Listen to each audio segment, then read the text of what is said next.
Hello everybody, welcome back to the SBGamefun channel and to another episode of Sherlock Holmes Crimes and Punishment. Here we are in the beloved 221B Baker Street loft of Mr. Sherlock Holmes. And you can see there,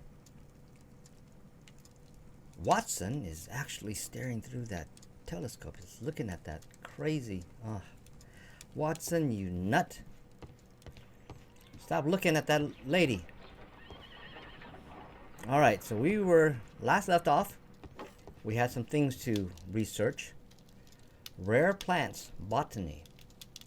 And we're going to research the symbol of a broken pot and the symbol of the exhibition pot. Alright, so let's go down the list here. Research. Chemistry. Poisons and toxins. Wounds and injuries. What is that? Criminalistics. Martial arts. Marks and symbols. Hey, that might have that. Wounds, poisons, and okay, chemistry, blood, blah blah, chlorine. Hemlock seeds, digitalis poison, atropa belladonna, cyanide, arsenic, the king of poisons. Wounds. Okay, hold on. Let's go through this. Newspapers and encyclopedia. Art and architecture, economic science, technology, history, medicine, botany, exotic plants, poisonous. Let's take a look at that. There it is. Here it is.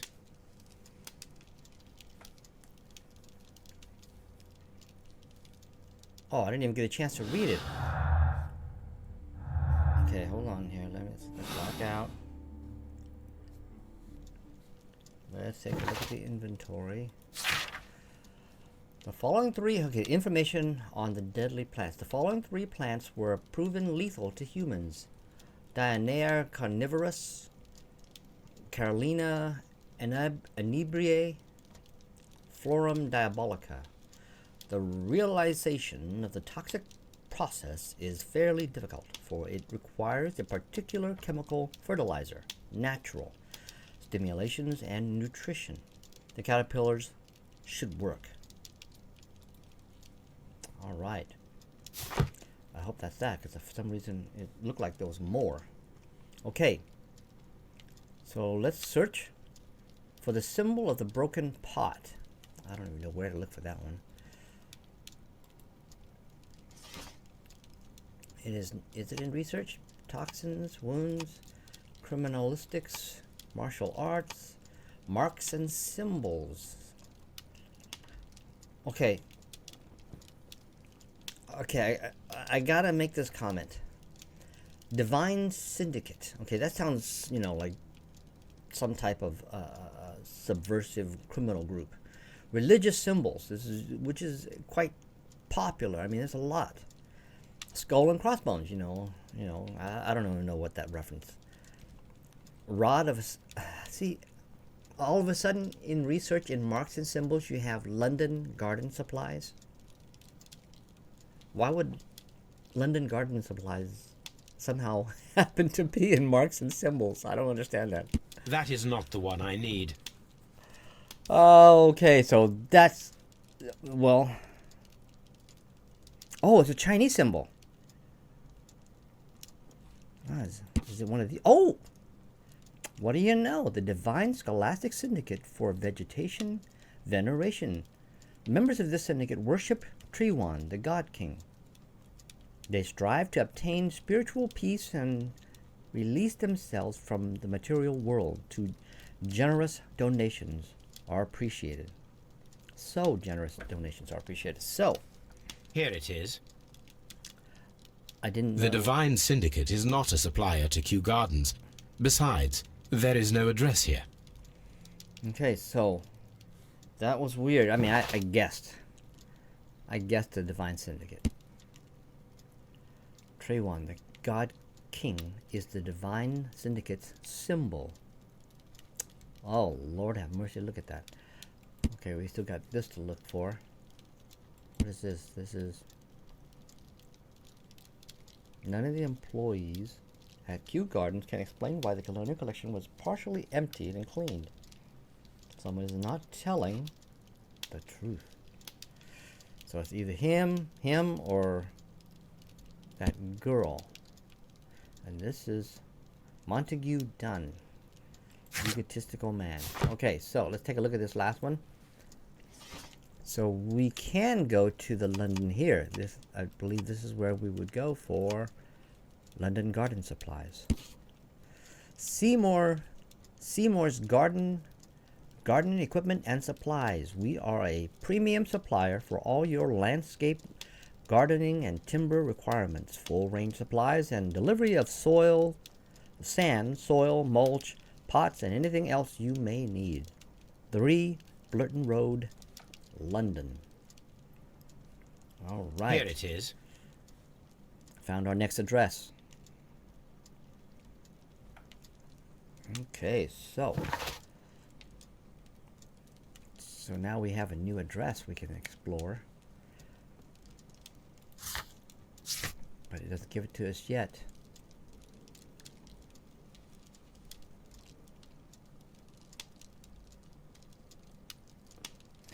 We haven't finished inspecting the Kew Gardens staff buildings yet. Yeah, there are a few things we need to do. So let's head back to Kew Gardens.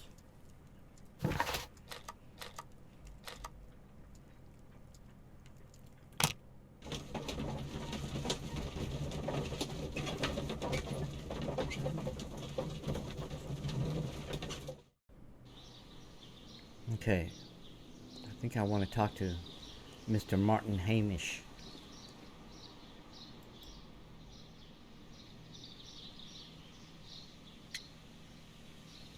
The keys. I need the keys to finish the inspection, so I need the keys to the employees' building. Oh, but there's a reference here to Albert Dunn. So maybe we'll talk about him first, because that's kind of cruel of Mr. Hamish here to talk down to that guy after he lost his father. What is your opinion of Albert as a student of botany? He's useless. I often tell him so, and I can only give him cleaning tasks. Botany is not his life's work, and his father well knew it. He was furious about it. He was? Oh yes. He forced his son to work here, and he never missed an opportunity to criticize him publicly. Are you able to elaborate on that? Well, for example, with our last exhibition here, Mr. Dunn had Albert make a presentation speech. But then, while the lad was speaking, Mr. Dunn interrupted him, asking him difficult questions, making him look like a failure. It was with the intention of making a fool of him, Mr. Holmes. That must have been terribly humiliating. Yes, he was crushed, and he had to leave. Everybody was making fun of poor Albert. That is, except for Miss Margaret White, who is such a nice lady and who always takes pity on Albert. And what do you know about Mrs. Margaret White? You mentioned a Miss White. Would you tell us more about her? She is a student who works here part-time. She is quite charming indeed. She possesses a great talent for botany. You should take a look at some of her experiments that she carried out in the laboratory. Ah, if only she were not so naive. Why naive? The way she used to flutter around Mr. Montague Dunn. And why, he couldn't help but be flattered by all her attention. How could an intelligent woman such as Miss White not see through his game? I can only scratch my head and wonder. So maybe they were having some sort of relationship. I don't know. We'll find out. The keys, sir. Mr. Hamish, can you tell us who holds the keys to the locked greenhouses? That would be Albert, Mr. Dunn's son. Yes, Albert keeps all the keys, and one can only imagine why. What do you mean? Well, he was never interested in Kew Gardens before. And now all of a sudden he is trying to act as if he owns the place. I think he wants to take over the management here. He'd do better to leave that to me. He has no experience. No, none at all. Wow, that's harsh, man. This guy's a mean dude. Okay, let's talk to him about the syndicate. The Divine Syndicate. Are you aware of the Divine Syndicate? The Divine what? Is this a joke? No, I am quite serious. What a ridiculous name. Anyway, I have never heard of this syndicate. Thank you, Mr. Hamish. We shall continue our investigation. Alright, so after that research, we got ourselves some additional information. We were able to question Mr. Martyn Hamish and got a little bit more answers. So let's now see if we can talk to Albert, see if we can get the keys for the other locations.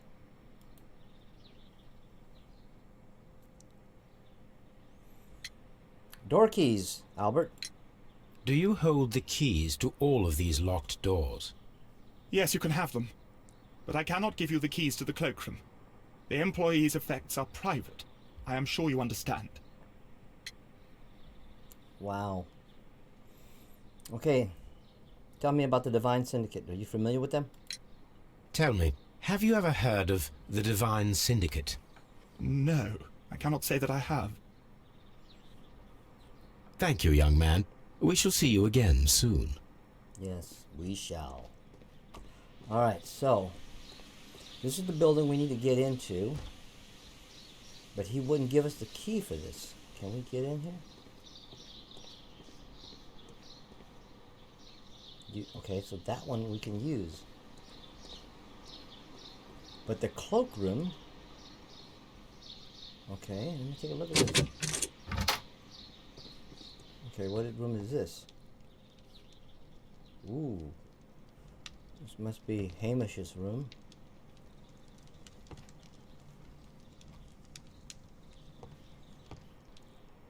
Table for experiments. This is a table for experiments. It resembles my own. Only this one is kept in good order, Holmes. Yes, in good order. Okay, that green marks, it means it's done. Phonograph. A phonograph used for voice recording. Remarkable. Yes, this is quite a modern laboratory. Ooh, there's some recordings here. I don't hear anything. Okay, alright. Now we can turn it. Martyn Hamish's perception of plants. The notion of communication in the plant world has long been considered marginal, yet I remain convinced that some plants do indeed transmit chemical signals in the event of attack. A study report by Martyn Hamish. Yes, plants can talk. Sure. And it seems clear from these multiple experiments that plants do respond to their environment and have a form of consciousness. Margaret White, February 1895. Report number 245. Study report.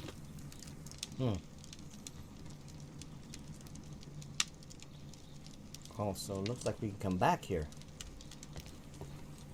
Let's examine this.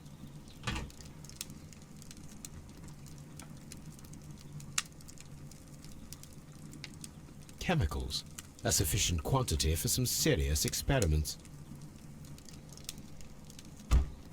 What?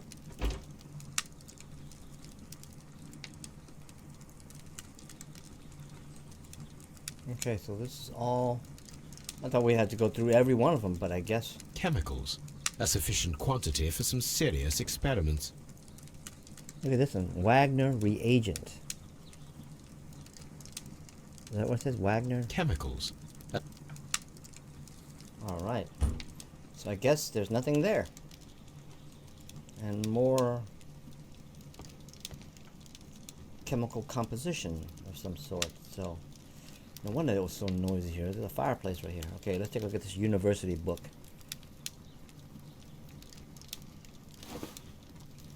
The University of Cambridge Botanical A Section. botany book.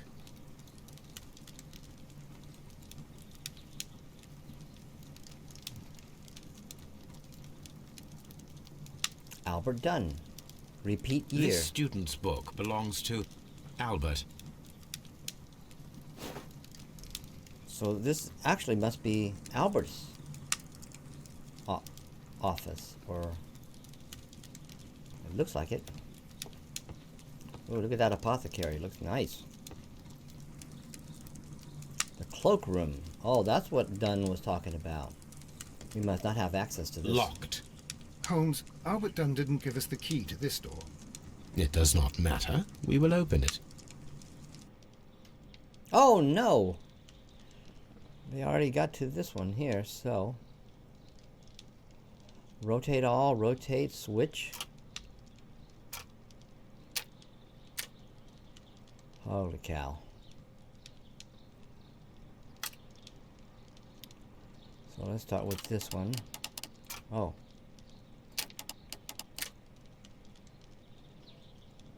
Oh, that's rotate all, sorry.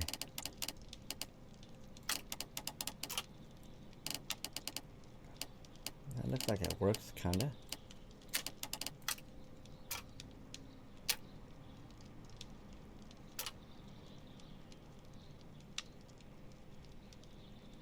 So rotate. Oh no.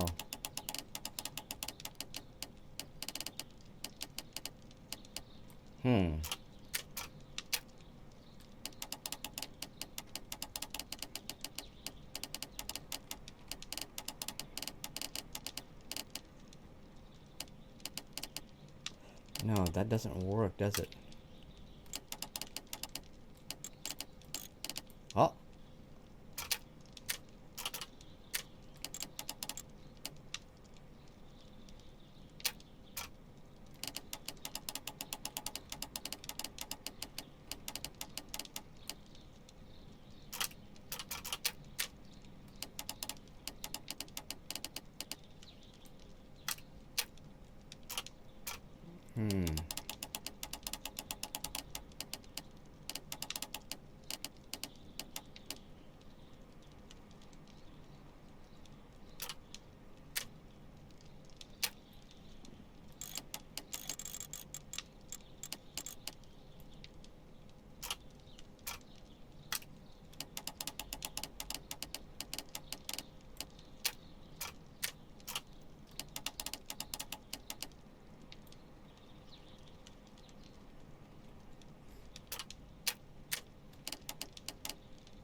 Hey.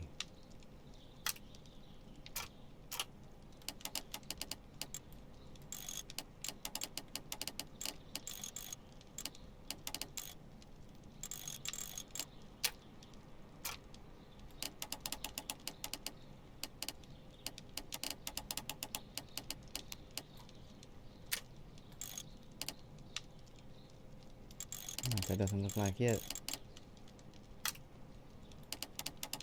There we go.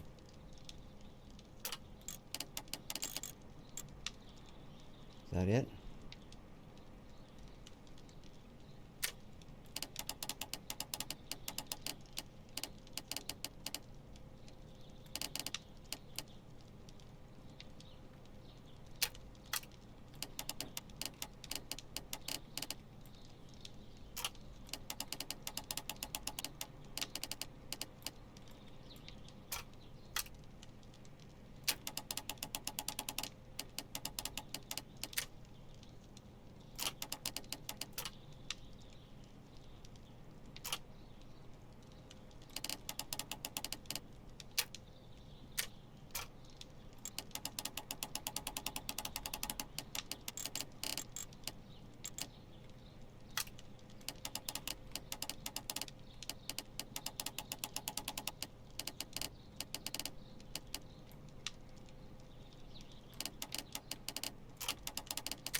That does not seem like it.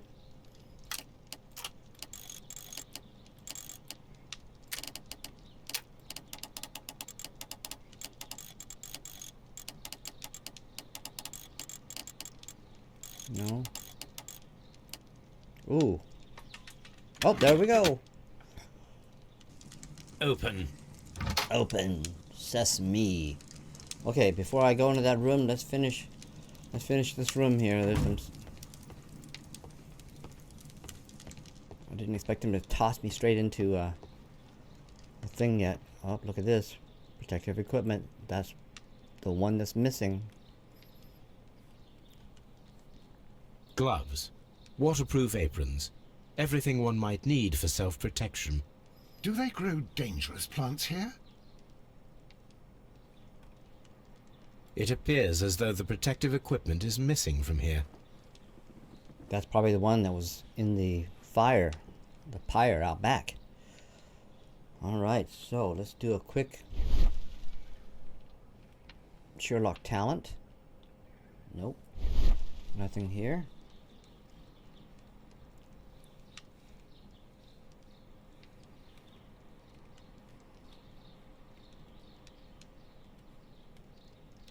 Such masks are generally worn when dealing with toxic chemicals.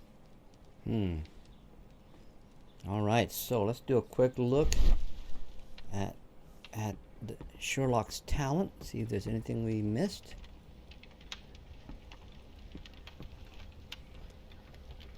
This is different than his imagination. Ooh, look at that.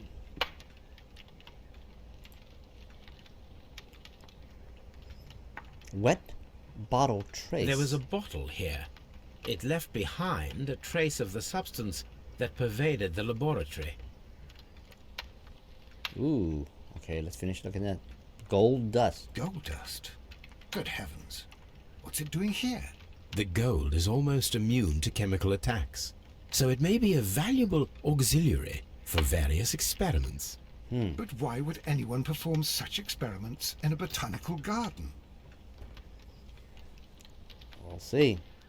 Drops. Several drops of the substance were spilled. Someone carried this bottle around. Uh-oh. Several drops of the substance was... The bottle is no longer here, but it is possible to detect a faint scent. We need a good nose. Oh, you know what that means? Good old Toby. So we get to go fetch Toby, but before we do that, let's check out the cloakroom real quickly. Miss White's locker. White's locker. A draft of the letter that Miss White sent to her parents. Dear Mother and Father, I am writing this letter with reluctance to ask for your help. My studies and my housing costs have proven to be more expensive than I had anticipated. I fear, therefore, that I may not be able to manage in the long term. I know that we have had our disagreements in the past, but would you be so heartless as to allow your daughter to fail her studies due to lack of money? Margaret. Okay, so we got the letters. Okay, what does it pop up inside here? We got keys. A set of keys to open all doors at Kew Gardens except for the cloakroom. So what did we complete here? Examine the place where Montague Dunn met his death. It didn't do anything. Find plants that killed him. Use Toby. Okay, that's a new... That's what it meant. That's why it popped up right there. We have to bring Toby back. So let's finish examining this place right here. Apparently, Miss White is a capable student. Oh, hold on a second here. Apparently, Miss White is a capable student. A master's degree in chemistry awarded to Mrs. Margaret White. Wow. Apparently, Miss White is a capable student.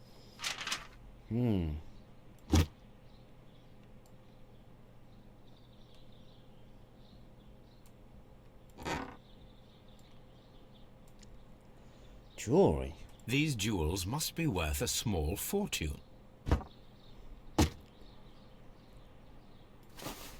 A vanity purse. It is of high quality. So she comes from a very rich family. A letter. Margaret, we are surprised to receive your letter. How could you think to ask us for money after all of these years that have passed since you left, and without any thought of us? You have never shared with us any detail of your success at the university, but you choose to do so now? We suppose you must be ashamed of us, for we are not from the same high class as your new friends. Yes, we are modest people, but you should learn to put your family first, as we at home have always done, and none of us ever compromised their reputation, as it appears you have already with your employer, Mr. Dunn. No, Margaret, it is you who makes us feel ashamed. Your parents. Wow, so they think she had back in those days, an illicit affair with Montague Dunn. That's not cool, so I guess they're not going to help her with money. Alright, so let's keep looking. Is there anything else? There's jackets in here. Fancy jackets. Ooh, another letter. Dear Margaret, I know how your financial troubles are overwhelming you at this present time. Please let me reassure you, that I could not permit you to remain in such a dilemma. I was born of a wealthy family. I would consider it an honor if you might accept my help. Your devoted servant, Albert. So Albert is volunteering to help her financially. Oh, this web gets more tangled. And her locker is now Miss White's locker. green, so therefore there's nothing else here to search, right? Yep. Alright, let's check the other two lockers. We have Mr. Martyn, Mr. Harton, Mr. Martyn Hamish. Martyn Hamish's locker. Organic chemistry.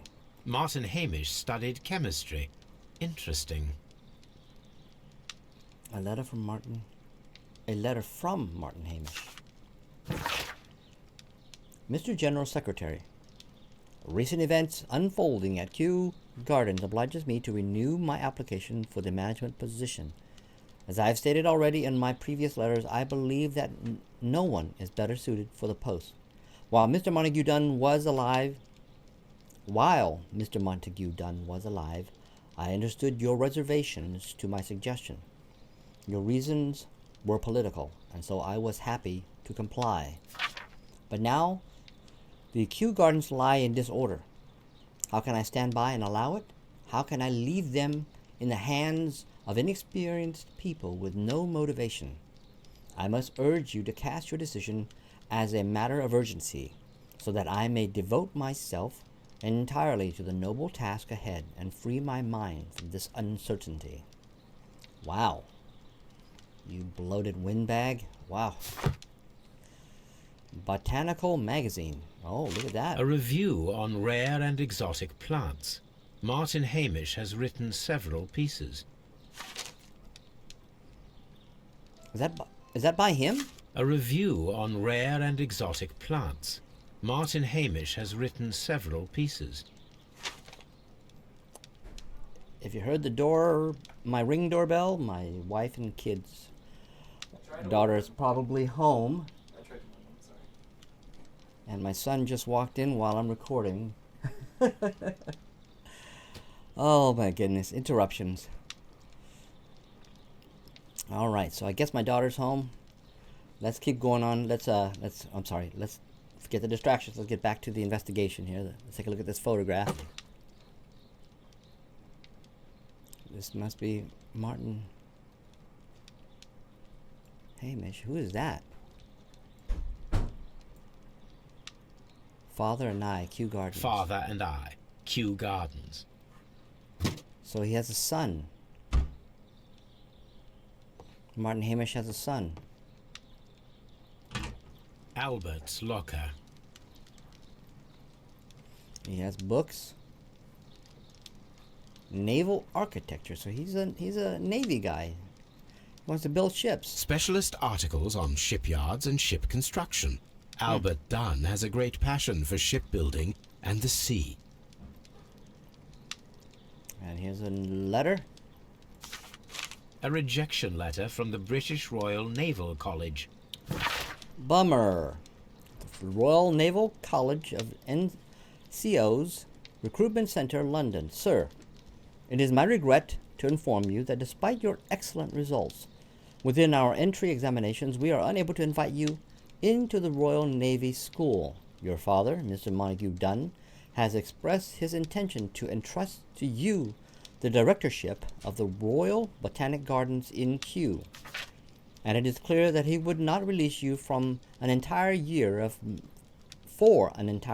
naval training.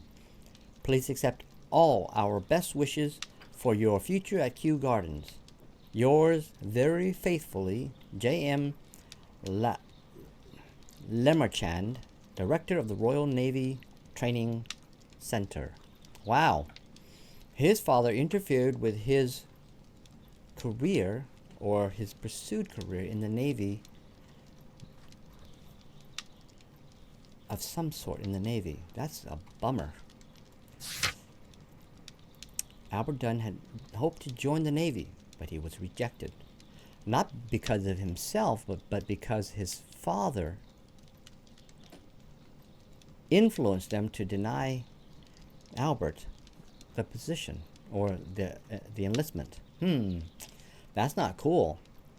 All right, we just got a major lore dump here on, or at least background on these individuals. Let's take a quick look. Also, there's a, oh, look at that photograph. A picture of Miss White and Albert in front of the University of London. And they seem to get along. All right, I didn't get a chance to do it in here, so let's take a look. See if there's anything in here. So there is no, if you recall, there was some traces of that chemical, so maybe we might see it in one of these lockers. I don't. Miss White's locker. Imagination. I don't know who might. Yeah, it's not here. Well, to be honest with you, that's probably what's expected, because the next phase, the next phase of this locating the poison, or that odor, sorry, the spill we saw here, has to do with Toby. Yeah, that spill right there. So we need to bring Toby out here to take a look at that. But we are going to do that on the next episode, folks. Appreciate you joining me today on this short trip back into Sherlock Holmes land, crimes and punishment, and we were able to get a whole bunch of more details so we can get a better picture of who might have killed Montague Dunn using the poison. We got a couple suspects. I think both Margaret and Hamish both qualified. So we're going to leave it there. Again, I appreciate you joining me. If you like my kind of goofy content, it's not goofy here, but it's a pretty interesting game. So if you like this kind of content, make sure you click on subscribe and click on that bell to get notified when I upload new content. And I hope to see you folks back here on the next episode. Until then, have a good one.